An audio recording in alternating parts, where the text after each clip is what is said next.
ਦੋਸਤੋ ਪੰਜਾਬੀ ਟ੍ਰਿਬਿਊਨ ਦੇ ਰੋਜ਼ਾਨਾ ਪ੍ਰੋਗਰਾਮ ਵੇਲੇ ਦੀ ਗੱਲ ਵਿੱਚ ਤੁਹਾਡਾ ਸਵਾਗਤ ਹੈ।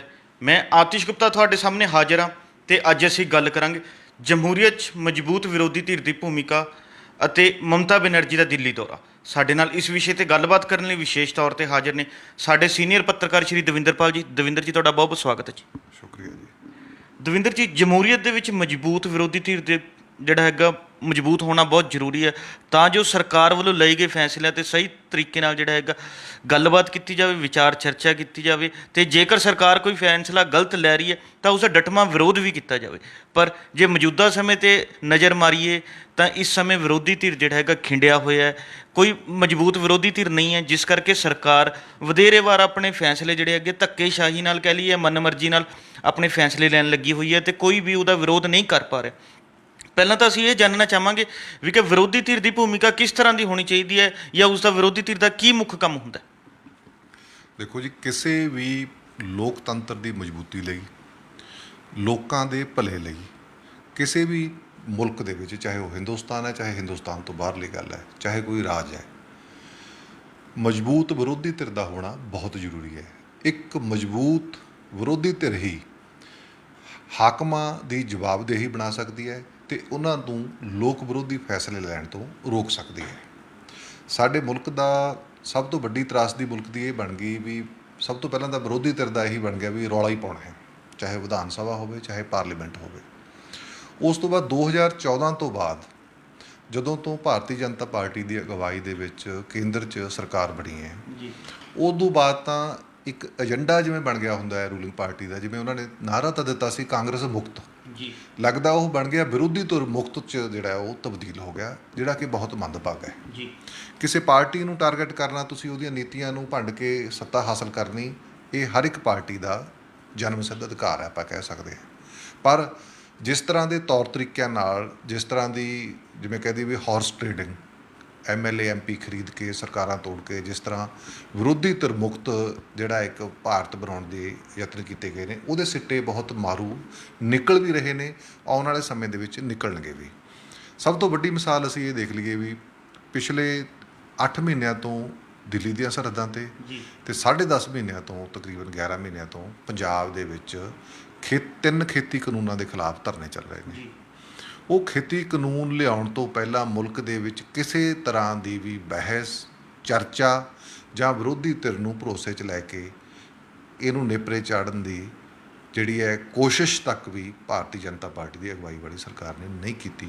ਉਹਦਾ ਇੱਕੋ ਇੱਕ ਕਾਰਨ ਹੈ ਵੀ ਵਿਰੋਧੀ ਧਿਰ ਜਿਹੜੀ ਹੈ ਕੌਮੀ ਪੱਧਰ 'ਤੇ ਪੂਰੀ ਤਰ੍ਹਾਂ ਖਿੰਡੀ ਪੁੰਡੀ ਪਈ ਹੈਗੀ। ਜੇ ਵਿਰੋਧੀ ਧਿਰ ਦੀਆਂ ਪਾਰਟੀਆਂ ਕੋਲ 150-200 ਸੀਟ ਹੈ ਵੀ ਪਾਰਲੀਮੈਂਟ ਦੇ ਵਿੱਚ, ਤਾਂ ਉਹ ਵੀ ਜਿਹੜੇ ਹੈ ਉਹ 20 ਗਰੁੱਪਾਂ ਦੇ ਵਿੱਚ ਵੰਡੇ ਹੋਏ ਨੇ। 4 ਗਰੁੱਪਾਂ ਨੂੰ ਉਹ ਮੈਨੇਜ ਕਰ ਲੈਂਦੇ ਨੇ ਕਿਵੇਂ ਨੇ, ਜਿਵੇਂ ਚਾਹੇ ਉਹ ਡਰਾ ਕੇ ਕਰਨ, ਚਾਹੇ ਪੈਸੇ ਨਾਲ ਦੇ ਕੇ ਕਰਨ। ਇਸ ਲਈ ਜਿਹੜਾ ਇਸ ਵੇਲੇ ਵਿਰੋਧੀ ਧਿਰ ਦਾ ਜਿਹੜਾ ਜੋ ਰੂਪ ਹੋਣਾ ਚਾਹੀਦਾ ਹੈ, ਜੋ ਭੂਮਿਕਾ ਹੋਣੀ ਚਾਹੀਦੀ ਹੈ, ਉਹ ਉਸ ਤਰ੍ਹਾਂ ਦੀ ਭੂਮਿਕਾ ਦਿਖਾਈ ਨਹੀਂ ਦੇ ਰਹੀ, ਜਿਹੜੀ ਕਿ ਅਸੀਂ ਕਹਿ ਰਹੀਏ ਵੀ ਮੁਲਕ ਦੇ ਸਾਡੇ ਲੋਕਾਂ ਵਾਸਤੇ ਵੀ, ਸਾਡੀ ਜਮਹੂਰੀਅਤ ਲਈ ਵੀ, ਸਾਡੇ ਸੰਵਿਧਾਨ ਲਈ ਵੀ ਜਿਹੜੀ ਖਤਰਨਾਕ ਸਾਬਤ ਹੋ ਰਹੀ ਹੈ ਅਤੇ ਖਤਰਨਾਕ ਸਾਬਤ ਹੋਵੇਗੀ। ਦਵਿੰਦਰ ਜੀ, ਜਿਵੇਂ ਤੁਸੀਂ ਦੱਸਿਆ ਵੀ ਕਿ ਇਸ ਸਮੇਂ ਭਾਰਤ ਦੇ ਵਿੱਚ ਜਿਹੜਾ ਹੈਗਾ ਵਿਰੋਧੀ ਧਿਰ ਨਾ ਬਰਾਬਰ ਹੈ, ਜਿਹੜਾ ਹੈ ਵੀ ਉਹ ਖਿੰਡਿਆ ਹੋਇਆ।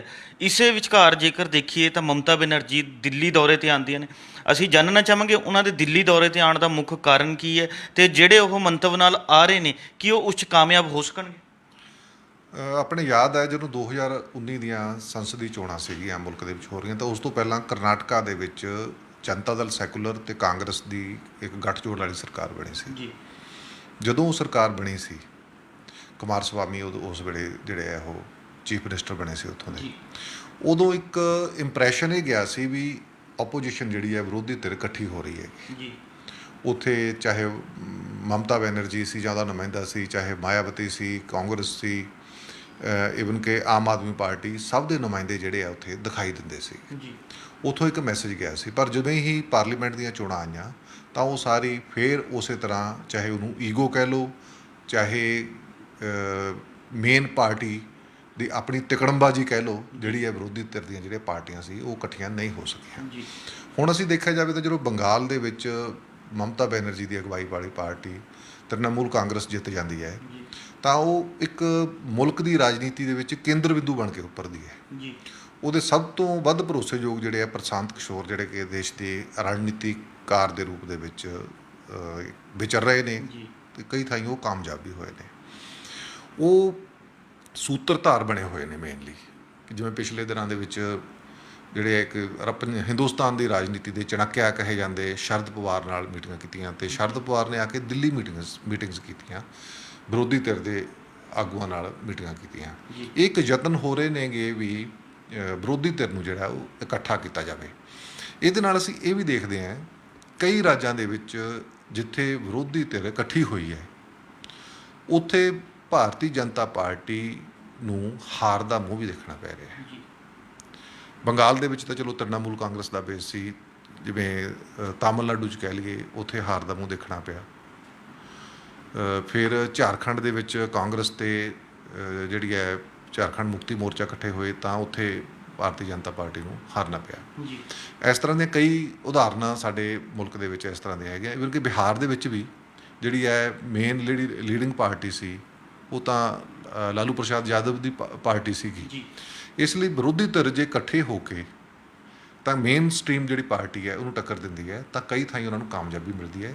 ਤੇ ਕੌਮੀ ਪੱਧਰ ਤੇ ਵੀ ਜੇ ਇਹ ਰਾਜਨੀਤਿਕ ਪਾਰਟੀਆਂ ਇਕੱਠੀਆਂ ਹੁੰਦੀਆਂ ਨੇ ਤਾਂ ਸਾਡੇ ਮੁਲਕ ਲਈ ਬਹੁਤ ਚੰਗਾ ਹੈ। ਜਿਵੇਂ ਤੁਸੀਂ ਮਮਤਾ ਬੈਨਰਜੀ ਵਾਲਾ ਸਵਾਲ ਪੁੱਛਿਆ, ਮਮਤਾ ਬੈਨਰਜੀ ਦਿੱਲੀ ਦੌਰੇ ਤੇ ਆ ਰਹੇ ਨੇ। ਬਿਲਕੁਲ ਜੋ ਉਹਨਾਂ ਦੀ ਪਾਰਟੀ ਦੇ ਆਗੂਆਂ ਵੱਲੋਂ ਦੱਸਿਆ ਗਿਆ ਹੈ ਵੀ ਮਮਤਾ ਬੈਨਰਜੀ ਦਾ ਮੇਨ ਤੌਰ ਤੇ ਮੁੱਖ ਤੌਰ ਤੇ ਏਜੰਡਾ ਹੀ ਇਹ ਹੈ ਵੀ ਰਾਜਨੀਤਿਕ ਪਾਰਟੀਆਂ ਨੂੰ ਇੱਕ ਮੰਚ ਤੇ ਇਕੱਠੇ ਕਰਨਾ। ਤੁਸੀਂ ਪਿਛਲੇ ਦਿਨਾਂ ਦੇ ਵਿੱਚ ਦੇਖਿਆ ਹੋਊ, ਅੱਜ ਹੀ ਕਈ ਅਖਬਾਰਾਂ ਦੇ ਵਿੱਚ ਸਟੇਟਮੈਂਟ ਛਪੀ ਹੈ ਸ਼੍ਰੋਮਣੀ ਅਕਾਲੀ ਦਲ ਦੇ ਪ੍ਰਧਾਨ ਸੁਖਬੀਰ ਸਿੰਘ ਬਾਦਲ ਦੀ।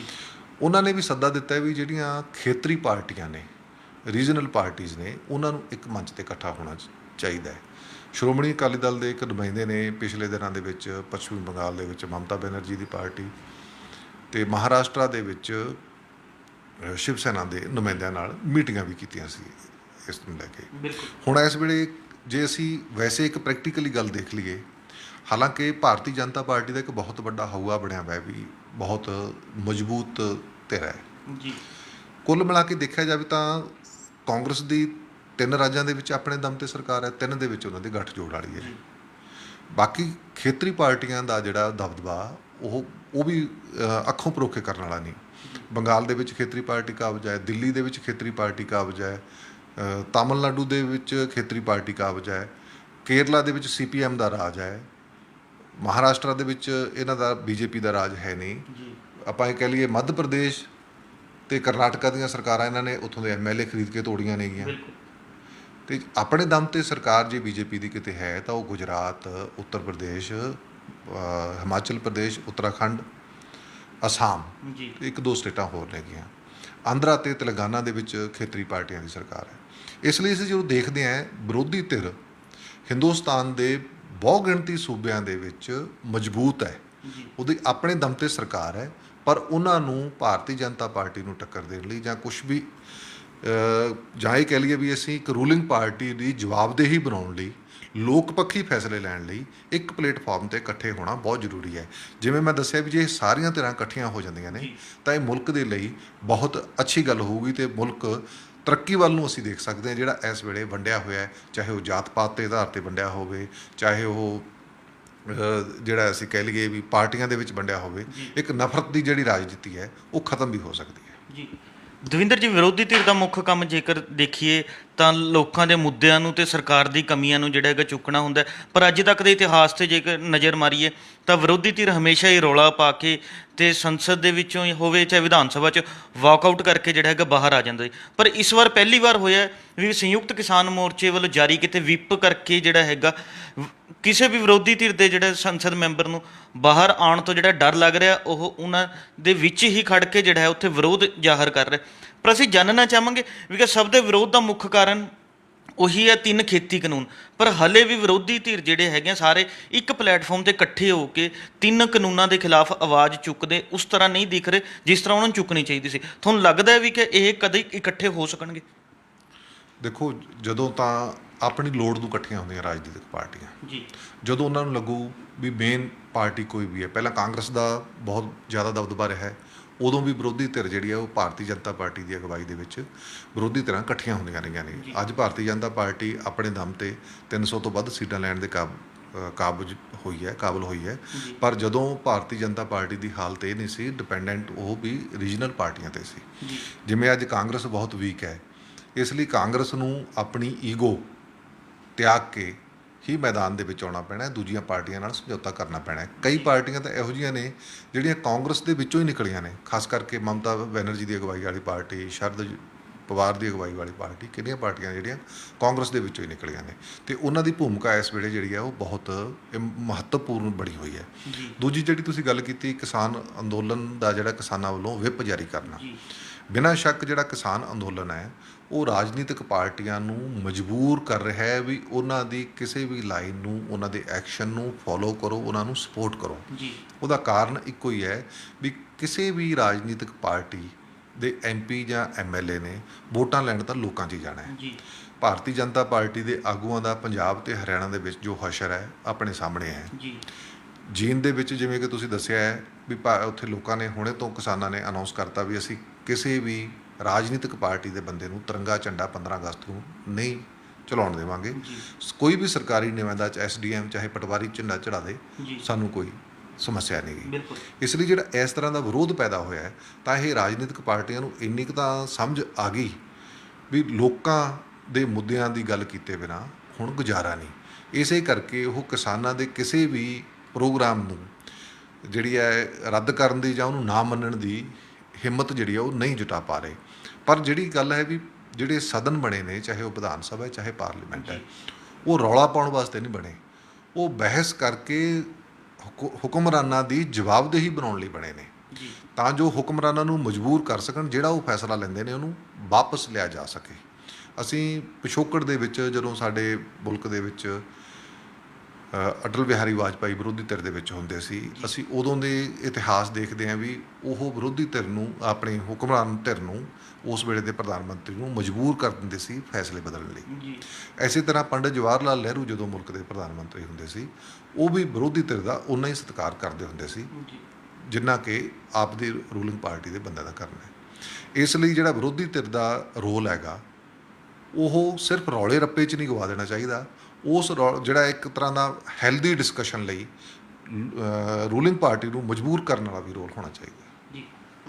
ਇਹ ਸਨ ਸਾਡੇ ਸੀਨੀਅਰ ਪੱਤਰਕਾਰ ਸ਼੍ਰੀ ਦਵਿੰਦਰਪਾਲ ਜੀ, ਜਿਨ੍ਹਾਂ ਨੇ ਸਾਨੂੰ ਦੱਸਿਆ ਕਿ ਕਿਵੇਂ ਇਸ ਵਾਰ ਪਹਿਲੀ ਵਾਰ ਜਿਹੜਾ ਹੈਗਾ ਕਿਸਾਨਾਂ ਦੇ ਦਬਾਅ ਹੇਠ ਸੰਸਦ ਮੈਂਬਰ ਸੰਸਦ 'ਚ ਰੌਲਾ ਪਾਉਣ ਦੀ ਥਾਂ 'ਤੇ ਜਾਂ ਵਾਕਆਊਟ ਕਰਨ ਦੀ ਥਾਂ 'ਤੇ ਕਿਸਾਨੀ ਦੀ ਗੱਲ ਕਰ ਰਹੇ ਨੇ, 3 ਕਾਨੂੰਨਾਂ ਦੀ ਗੱਲ ਕਰ ਰਹੇ ਨੇ।